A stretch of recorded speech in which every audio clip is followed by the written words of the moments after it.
Thank you so much for joining this evening. I'm Allegra Spender, the Federal Independent Member for Wentworth, and I'm joining you from Canberra. It's a sitting week on Ngunnawal and Ngambri land. I wanted to briefly introduce my fellow panelists today. We have Alex Greenwich MP, who's the Independent New South Wales State Member for Sydney. Give us a wave, Alex.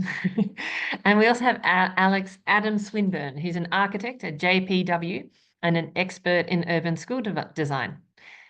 Great. Well, thank you so much. I just want to outline briefly the plan for the Zoom this evening, provide a bit of a brief introduction, and then we'll have a presentation from Adam and then some Q&A from the audience. So please put any questions that you do have into the chat. So to start, why are we talking about public education in the East? Well, look, I'm talking about this because it's one of the biggest issues that one of the biggest local issues people raise with me. One of the biggest community issues that people raise with me. I recognise it's a state issue, and I know that Alex has done some great work, already in the East in terms of pushing for and it's supporting public education, including the development of inner city high school. But I know it's still an area that is really important to our community. So when I heard that, even though it is a state issue, I thought it was really important to be working with others such as Alex to try and do what I can to push for public education. And why is this important to us? Because I think I hear consistently that families are leaving the eastern suburbs because of a lack of choice in public education and a real pressure to go into private education. We have some of the most expensive private education in the country. We have great private education and great public education, but we have some of the most expensive private education in the country, with average fees being $29,000 a year. And so for a lot of families, the options are that a lot of families feel like they need to move out. They look at areas perhaps like the Lower North Shore and other areas where there's a real range of great public high schools.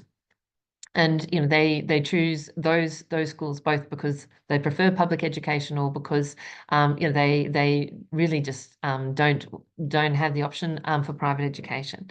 And you can see this really in how we behave currently. We have 50% of our community, of our community's children go to public school in primary school, but only around 20% of our community's children go to public high schools. And I love Rose Bay Secondary College. It's a fabulous college. I'm also really pleased to see that there's going to be that the state government is investing in Randwick, the boys and girls. Though it's outside of my patch, they are investing in that school, making a co-ed school, and really putting some money into that school. That's something certainly I've been pushing because that school in Randwick, while it be outside my electorate, does serve some of the community in the electorate and is an area that really needed more money.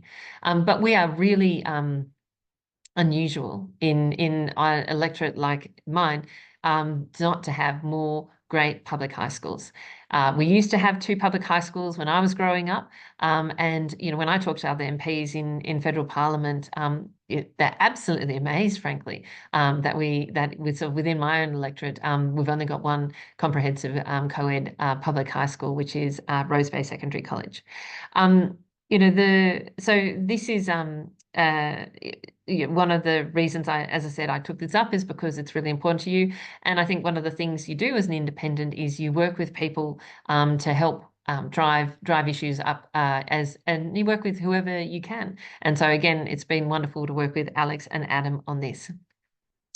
To give a little bit of background, one of the things that came out and has been coming out in our discussions around public education has been constantly like, oh, there's no place you could put a high school in the East. There's no spot for it. So, it's irrelevant. Don't talk about it. There's nowhere it could go. And what we wanted to do was to demonstrate that it is possible to have an additional public high school in the East, and that we should be that there are real options on the board. When I talk to the community about what some of those options are, the 3 options that constantly come up are the Entertainment Quarter, the Waverley Bus Depot, and the Edgecliff Centre. We found out recently that the Edgecliff Centre was being redeveloped. And so given that it's one of the only sites in the East that I've ever, has ever been raised with me and I've been able to identify as a potential site, we thought that it was really important to raise this with the state government to say, look, there's a redevelopment happening of the Edgecliff Centre. It's one of the few sites that if you're going to put in a new public high school, you could put one in. Please have a look at it. And we were very, very lucky that Adam also, saw some of the work that Alex and I were doing in terms of trying to push the state government in considering an additional public high school in the East. And he came and, put his hand up and actually came into being involved and doing this wonderful work, which is super exciting and which he's going to share with you. So he's going to share these hypothetical pictures of what a public high school in a place like the Edgecliff Centre could look like. I also want to just do a bit of just make sure people understand the context of this.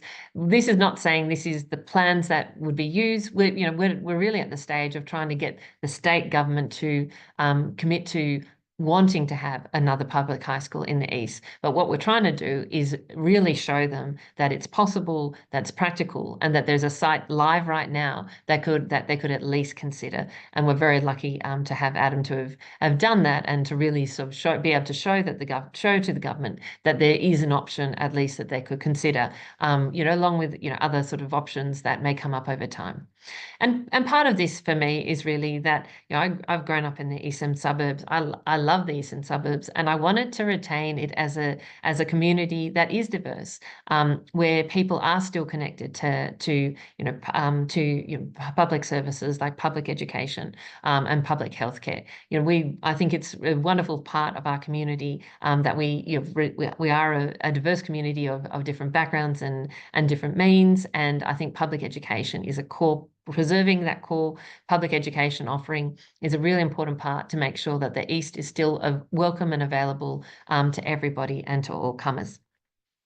But before we get into the presentation, which is probably the most exciting part of the evening, I just want to start out with a couple of questions to the other panelists. Alex, tell me, to start from you, what led you getting involved in this, and can you tell us a bit about your experience on education, because it's something that you've been such a champion for as an independent? Thank you very much for organising this catch-up, Allegra.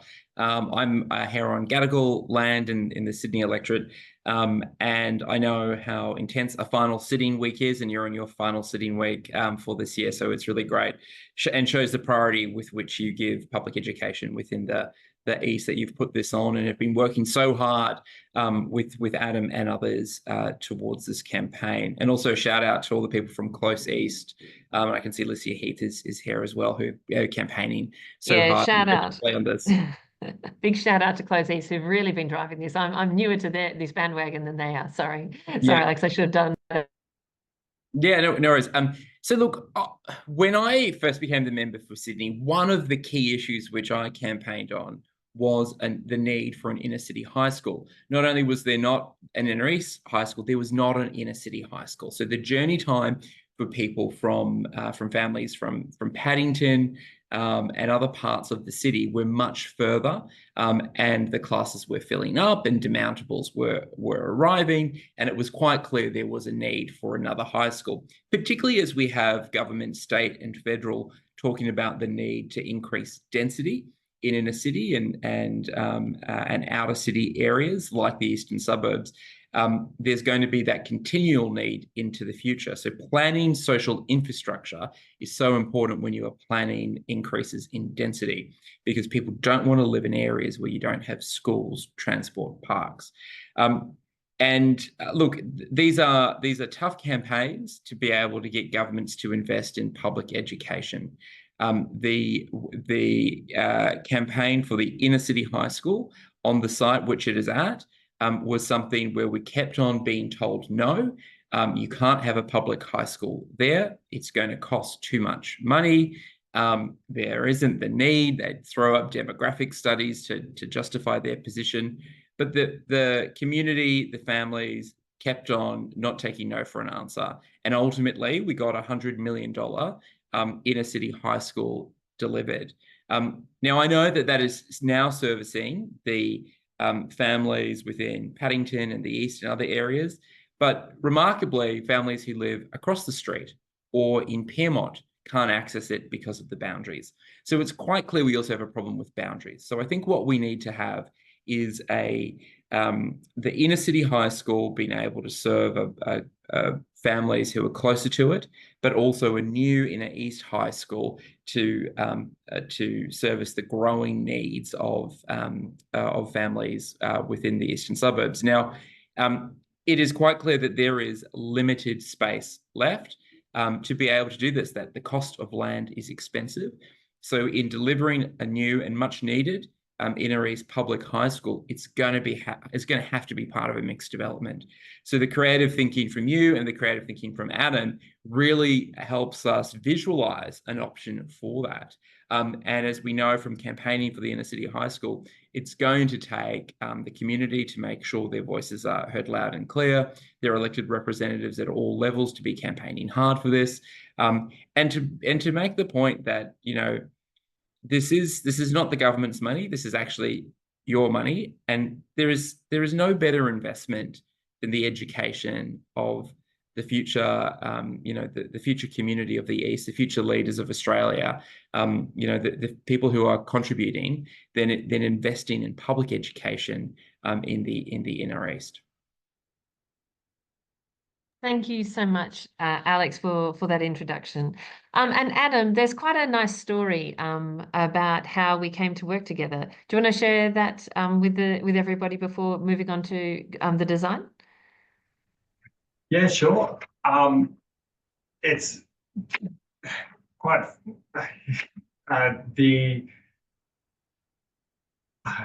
so hard to explain, but Lucy Carroll's Sydney Morning Herald article, actually, "We Need a Plan," was actually something that really jumped out at me. And it actually coincided with some research work that I had just started on, where I've been looking at a research-led pathway of improving school designs, particularly on tight urban sites. And there was an opportunity to bring the two together and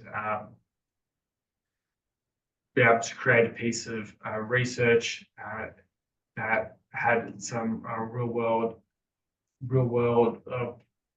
possibility. Yeah, that was wonderful. So Alex and I, for those who don't know, did so an article with Lucy Carroll, who works for the SMH on the need for greater public education in the East. And we got this email from Adam saying, "Hey, I'm an architect. I'm interested in urban school design. Do you want to meet?" And I was like, "Wow, that sounds amazing." And then we were really, really lucky that it felt like all the stars had aligned, and Alex was able to try and bring an option in the East to light, to really help all of us understand what was possible and really test our thinking to see, is it possible to put a public high school in, one of the few sort of sites available in the East. Well, what I thought I would do next is hand over to you, Adam, if you could take us through your presentation. And so this is what Adam's done, is done a design of what a high school at the Edgecliff Centre could look like if there was part of a mixed development, both of us, of high school, retail, and also residential, though the residential isn't shown. Is that right? That's right, isn't it, Adam? Yeah. That's right. So it's just hypothetical. It's not sort of any final design. I want to make sure people know that. But this was really just to show a proof of concept to the New South Wales government, but also to the community, to say that it's possible to rethink and reimagine some of our spaces into a space that could accommodate a public high school. So take it away, Adam. Thank you.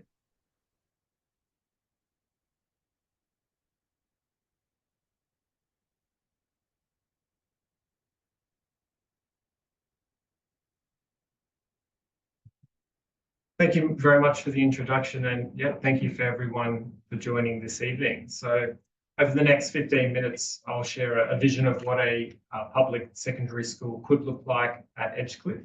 And the presentation will include a range of different visual perspectives that really capture the feel features and quality of space that a new school can offer, while maintaining many of the existing retail and services that are used by the community at present. The presentation is really a snippet of a much larger report that is publicly available online on the Australian Institute of Architects website. And I encourage you to go and download if you'd like to read more. So just to give you a bit of context about me, my passion and journey in school design began in 2015, where I was invited to take part in a design charrette with students at International Grammar School in Ultimo. And we were tasked to push school design as far as possible to find innovative ways to expand their campus facilities. And having really found a love and interest for school design, I've since gone on to further research and develop new knowledge in this field.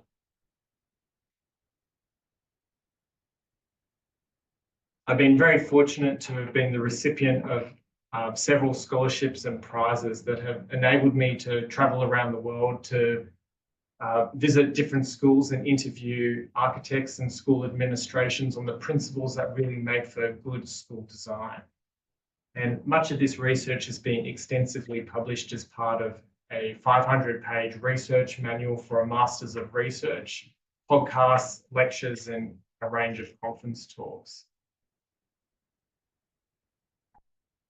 As a practicing architect, I've also delivered one of Australia's largest urban renewal projects called Parramatta Square, which saw the transformation of Parramatta as Sydney's second CBD. And locally, it kind of feels like the Martin Place of the West. And my main project included a new commercial and retail building connected to Parramatta Station and fronting this new square that you can see in this image. And interestingly, many of the lessons and expertise developed from this project have inspired the school architectural proposition, given the many similarities.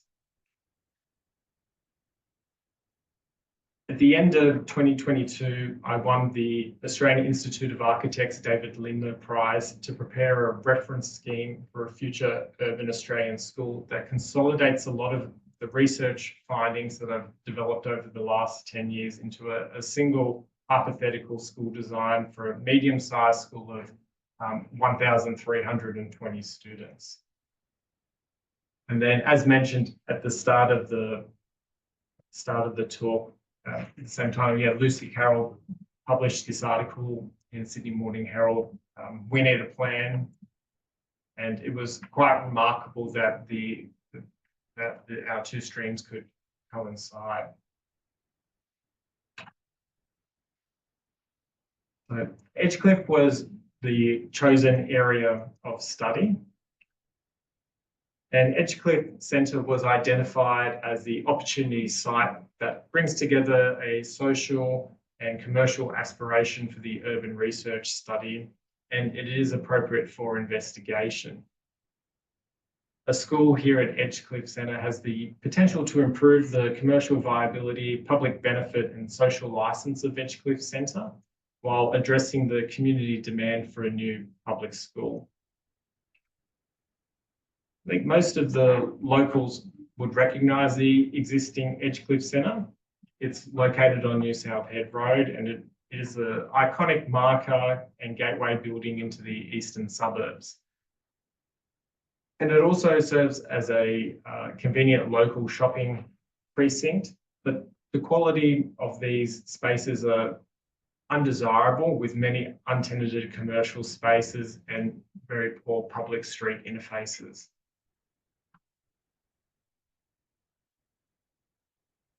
This is just an existing aerial image of Edgecliff Centre. And the site is geographically well positioned for a new school. It's in close proximity to Trumper Park and Oval, which opens up the opportunity to use its green spaces and sports field for the school. The site also provides public transport directly adjacent to the site. And this particular school's location sits directly in between Rose Bay Secondary School and Inner Sydney High School.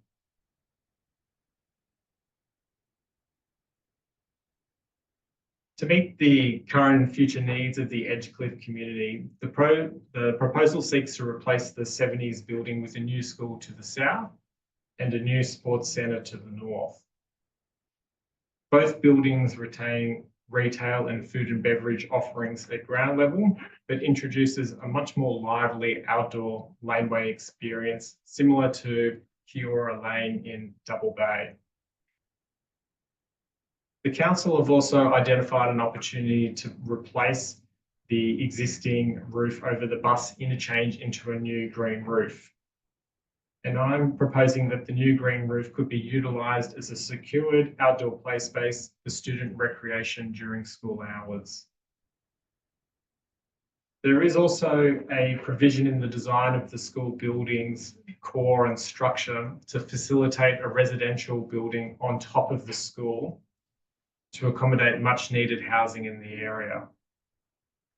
And the inspiration for this model of integrated development is similar to a school that I visited in New York, where the apartment building was successfully combined and constructed over the school. And similar to that New York counterpart, the school and apartments were completely separated with their own entries and private lifts. But just given the limitations of this particular research study, the residential element has not been shown or modelled in the design, but rather has the capacity to allow for it.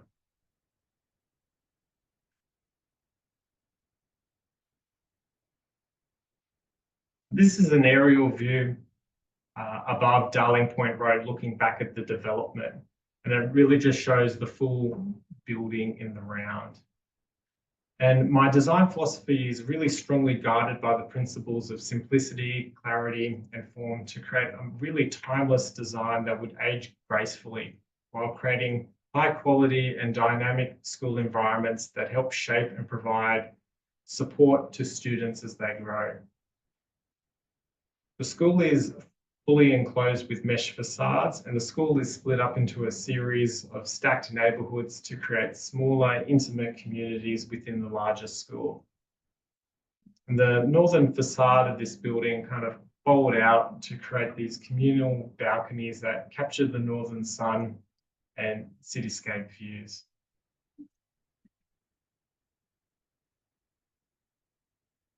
This new education precinct successfully anchors the corner of New Southhead Road and New Maclean Street as a bold and exciting gateway to the eastern suburbs. And here you can see some local students walking towards the school and the new sunny public forecourt at New Maclean Street.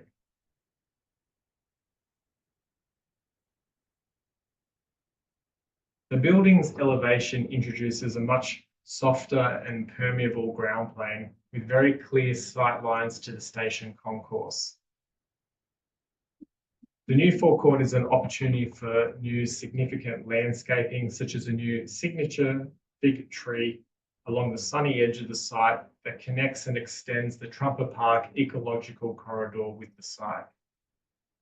And figs can live for over 200 years, and the planting of a new significant fig helps celebrate the opening of the school and stands as a bit of a marker for future school generations as it ages and matures over time.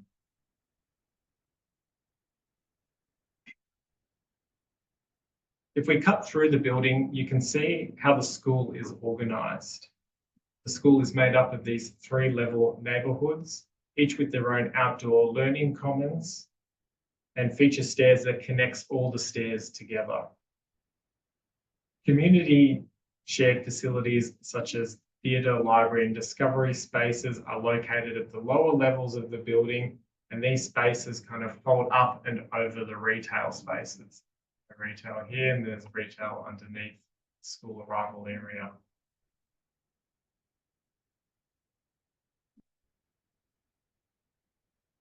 A finer urban grain has been introduced into the site, including retail activated pedestrian laneways.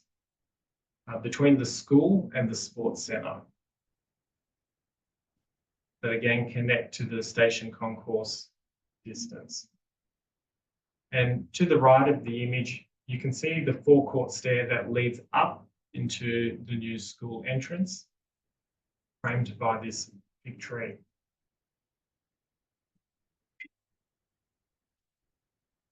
This is a view from the commuter's perspective as they leave the station turnstiles. And here locals and visitors are greeted to a really welcoming arrival experience with improved wayfinding and views to the sky.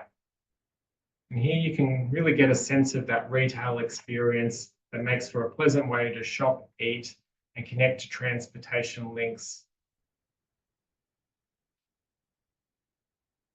In this next view, it's the same viewpoint, but just lifted up a few stories.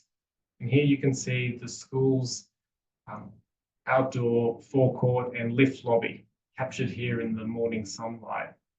This is the main access point into the school building where students are transported up to a sky lobby and reception point at the top of the building. This is also the entry point for the library and theatre hall spaces.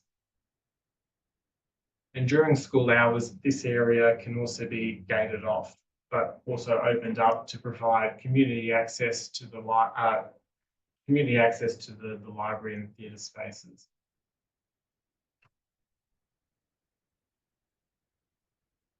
A new sports centre has also been co-located with the school, and this synergy enables the sharing of courts to fulfil the curriculum requirements while providing a separate facility to manage community usage outside of hours.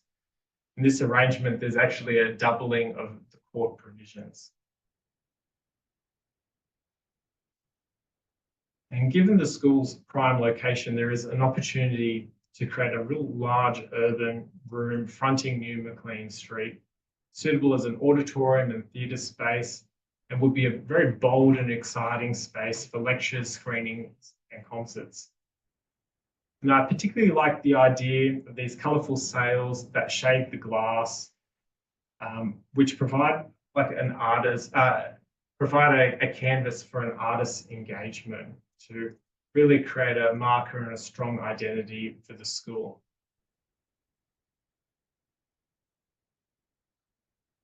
The role of the school library has also evolved in the digital era, and I believe that we're moving away from a space containing a collection of books into impressive museum-like spaces that really puts the learning on display. And a space like this could enable engaging and memorable learning opportunities, such as these large object installations. And in this particular image, it's showcasing a Mars month mock-up where there are replica orbiters and rovers on display.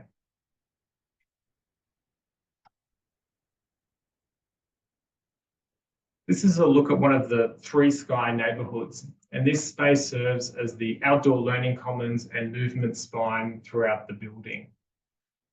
School life really occurs in all these informal spaces between classrooms where students meet, socialise and observe everything that is going on. And this type of space really fosters the heart of the school community. The school centres around this continuous spiral feature stair, and it really creates an inviting way to move across levels. Typically, a lot of schools also use colour to give each level identity, like very similar to car parks. And rather than use colour, I'm proposing that the planters around the balcony edges are uniquely themed to each of the 3 neighbourhoods. So there could be a native edible garden level, there could be a tropical oasis level, and a coastal themed garden on the 3rd. Now, it would be just a really fun and engaging way to use landscaping to create individual identities across the school.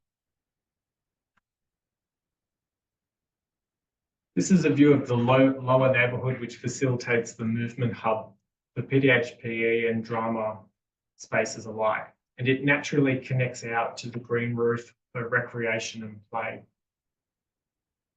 Sydney's climate allows for outdoor play all year round, so all the student movement and play is separated from the more intimate indoor learning spaces, very similar to many of the traditional low-rise Australian schools.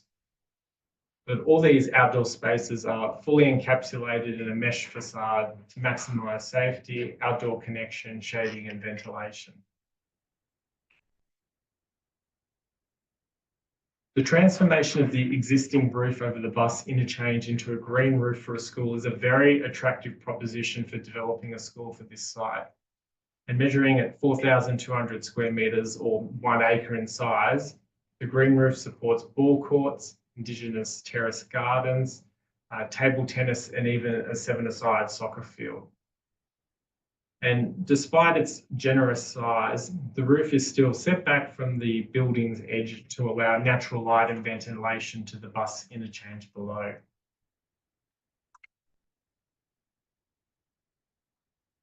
The green roof can also support much quieter outdoor spaces, including this sculptural seating edge that curves around the Indigenous gardens to form these cosy nooks and pockets of space where students can gather in groups.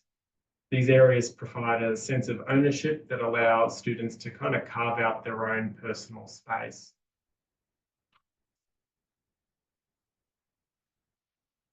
As I zoom back out and finish up, I think what I really love about this design is that it prioritises our youngest members of society at the forefront of city making. The site maximises unique planning opportunities, leveraging nearby parks, public transport and this large green roof. But in return, the school can provide community access to the sport library and auditorium and discovery spaces on the lower levels of the building. But together, it enhances Edgecliffe's civic quality and destination appeal.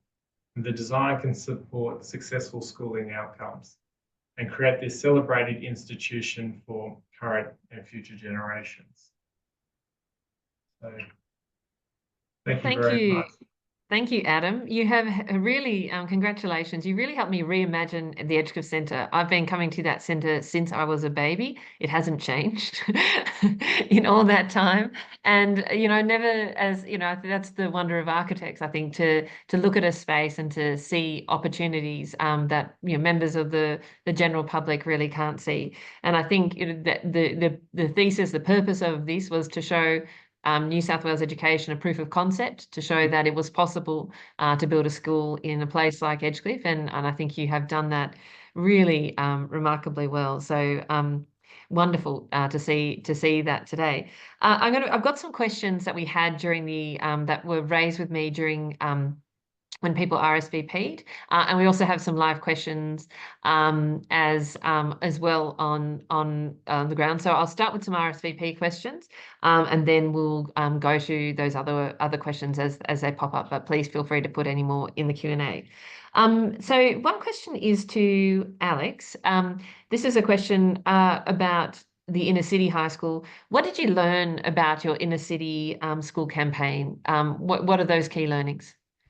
Look, I think that the key learnings was to keep the pressure on the government, to run a really strong campaign of advocacy, to realise that they're not just going to say, yes, here's your school, but they did a number of studies, they looked at the demographics of the area, then they were able to identify that, yes, there would be a need for an inner city high school through the work that they had done. Looking at population growth, looking at density growth plans for the areas.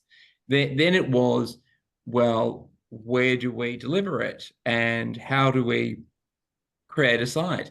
And the community was the one who gave them the site of, the former Cleveland Street Boys High, which was then a specialist school for students for whom English was their second language, but whom themselves were traveling large distances to go to that school. So it didn't make sense. So you will get a lot of no's, but the key thing was to be consistent, to be evidence-based, and to keep the advocacy going towards education. And look, I'll be honest, the close campaign made this a really clear election issue in the Sydney by-election. in 2012. It helped get me elected. That gave me a lot of pressure to work to deliver it.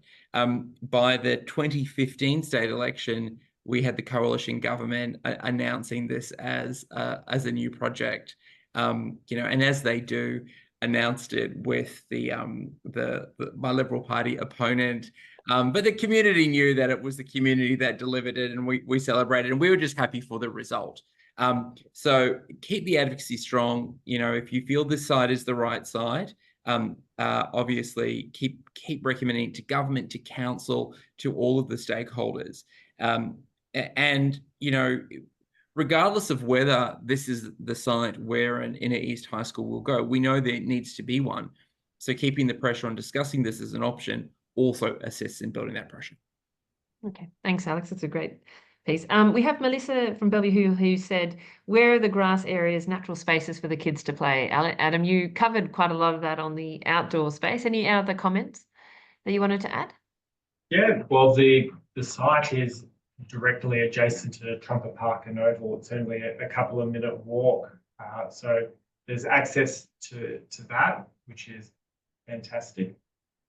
There's also Trumpet Park Tennis Centre, which is 5 minutes away, I believe, and I think they have 8 courts on offer. But also further down the road, there's Rush Cutters Bay Park, which I think is about a 5 to 7 minute walk as well. So within this spot, there's actually quite a lot of different ranges of outdoor play space opportunities. And I have to say, one of the things we also struggle with in the East is sports centres. We don't have any indoor netball courts, for example, in the Woollahra, in the LGA of Woollahra. So it would be great, I think, as an additional benefit, bringing those different sports centres as designed into the community as well. We had Diane in Bronte. If this project were to gain approval, approximately when might the school be open for business? That is really a very hard question, I'll be honest, because I think there's the question of the build, the question, we firstly would need the New South Wales government to get on board. And, we've been doing a lot of work on this. That's why we've been running a petition. It's why we're trying to push it. But I think I don't think this is straightforward or easy. This is stuff that would needs a lot of pressure and would take significant time to build and get through DA and everything else as well. So, and as I said, this isn't the only location where we could put an inner east high school. So again, it may not necessarily end up being at Edgecliff when we eventually get one. But it's certainly, I think, a worthwhile location. Adam, did you want to add anything to that? Yeah, it can take a long time. So I think in a Sydney high school, originally the design competition was in 2015 from memory, and it finished in 2021. So these things can take time, and therefore the importance of pushing early, I guess. Excellent. Well, now we've got some questions from the chat, from the live chat. We've got how many from Brett? How many students could potentially be accommodated at the school based on this design?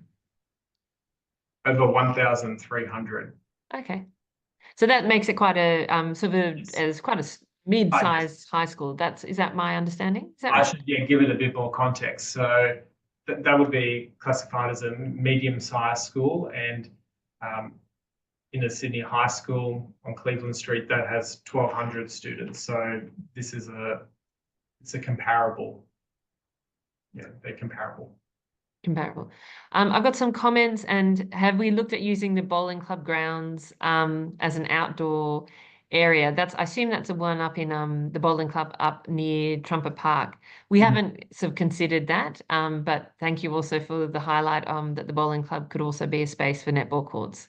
We do need netball courts in the area. It's actually, I was speaking to Double Bay Diamonds the other day, who've grown from 4 teams to, I think, 54 teams in the last 10 years, but we don't have a single indoor, or we don't have netball courts really in the east for them, not even sort of hard court ones, let alone indoor ones. So that's next on my list, is trying to sort of see what options we might have in that space. So I don't think we did look in that case. Is the member, oh, there's a question. I know that the member for Vaucluse is not in attendance. Is she on board and ready to advocate? This is something that we started before Kelly was involved. So the answer is I actually don't know at this stage. We're sort of been really public, and my sort of view is the more the merrier on this. We're really happy to work with everybody, all comers, on this. I think that's the question for Kelly. Okay, we've got some questions that's all coming the same. What's the benefit? Your question, what's the rationale for why we need this school? Do Rose Bay and Randwick not have the capacity to serve our needs? What's the benefit of here versus upgrading the existing schools? That's a really good question, Tessa.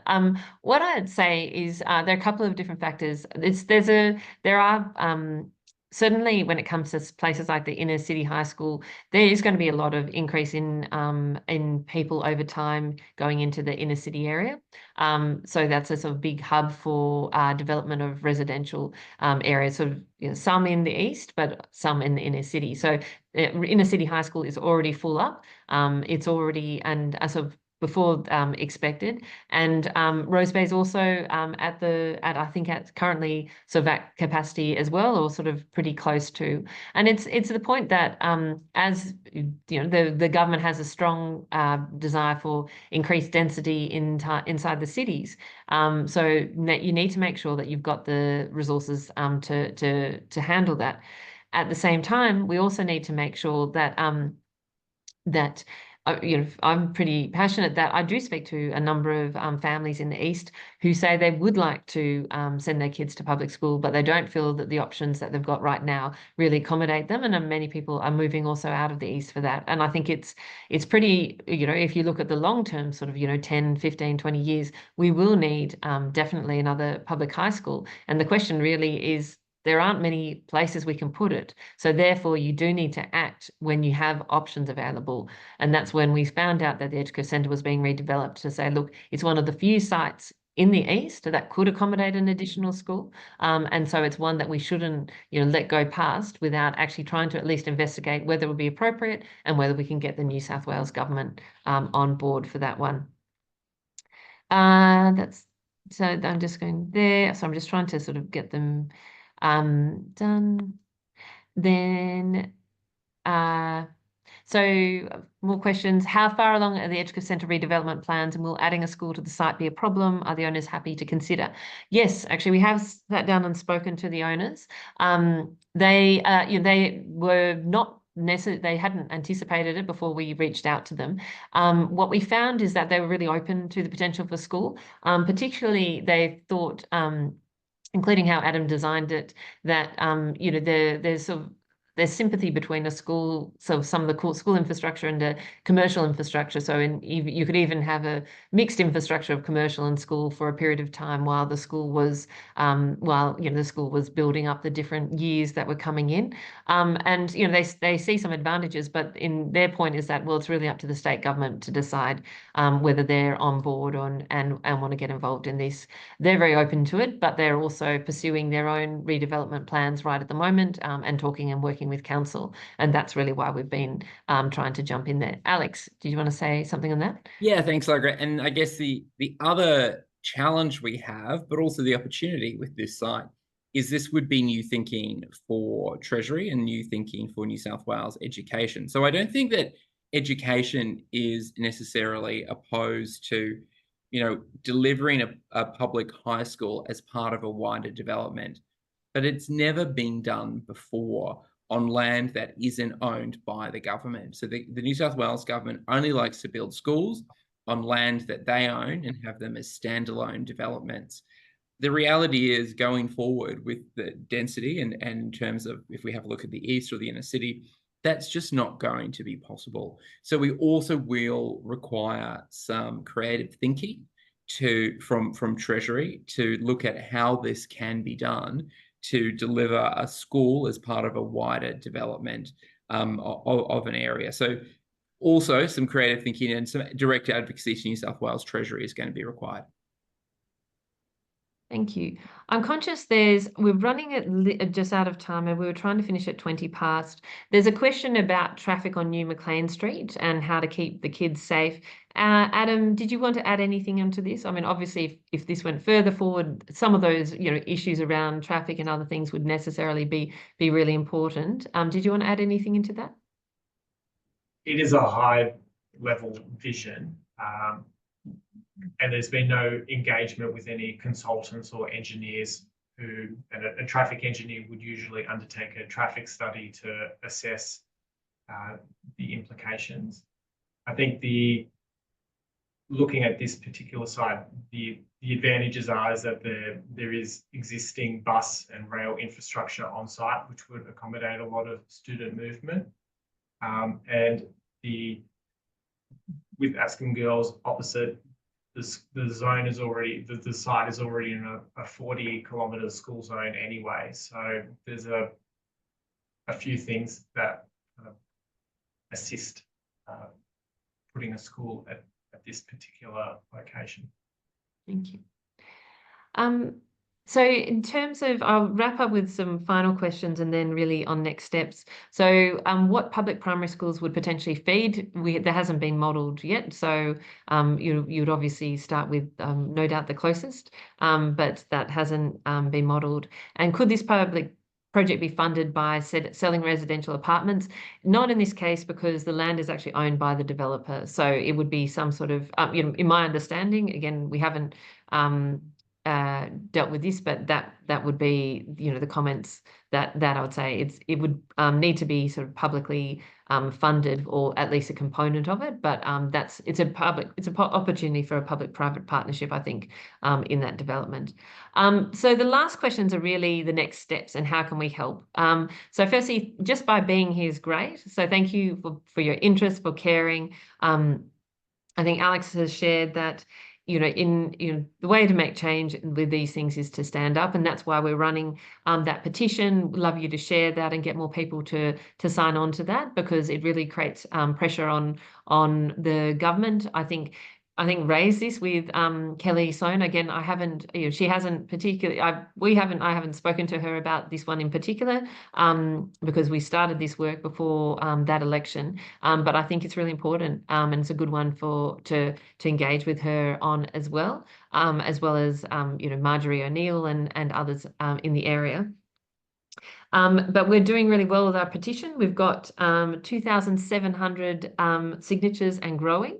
So that is going really well. And our goal is to keep on meeting, to meet in the new year with relevant leaders in New South Wales government. And to keep that pressure on.